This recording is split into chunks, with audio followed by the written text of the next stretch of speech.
Coming to the fact of the present case, it cannot be said that the defense taken by the defendant is totally sham. Stop. There are certain circumstances which may prima facie raise some doubts about the credibility of plaintiff version and lend some credence to the defense taken by the defendant that the checks in question were without consideration. Stop. Although, as per the plaintiff, 4 checks were presented to the banker and each time they were dishonored, not a single letter was written by the plaintiff to the defendant about the return of these checks are unpaid. Stop.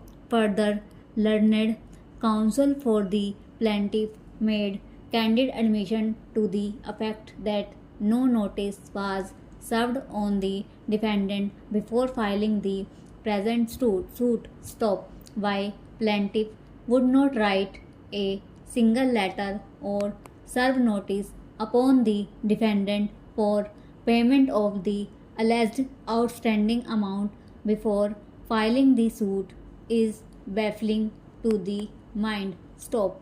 Now let us examine this aspect further. Is the context of the submissions made by the defendant. Stop. It is not explained by the plaintiff as to on what account these payments were received. Stop. Thus, the defendant has raised good defense and triable issue indicating that he has fair and bona fide defense. Next para. Moreover, this court in the case of Suri and Suri Private Limited held that when the suit is filed on the basis of several dishonored checks not presented at all for encashment, relief claimed would be outside the scope of Order 37 of CPC and would not be maintainable. Stop. The plaintiff will have to be dealt with in ordinary way. Stop. No doubt there may be some justification in the stand taken by the plaintiff, but for filing the suit under Section Order 37 of the Code of Civil Procedure, it was necessary for the plaintiff to present the remaining checks to the bank. Stop. Admittedly, 7 out of 11 checks given by the defendants were not presented for payment. Stop. Therefore, the suit under Order 37 would not be maintainable. Stop. It is settled rule of law that wherever the defense put forth by the applicant defendant is bona fide and raises triable issue, the applicant defendant would be entitled to leave to defend. Stop. This rule vests pervasive judicial discretion in the court to grant, refuse, or grant condition leave to defend the suit by the defendant. Stop. The discretion of courts has to be exercised in accordance with the settled principle of law.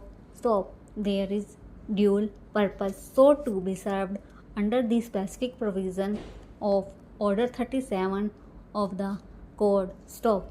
One is to provide expeditious disposal of the claim by adopting recourse to summary procedure, while the other is to provide a safeguard to the interest of the plaintiff. Stop.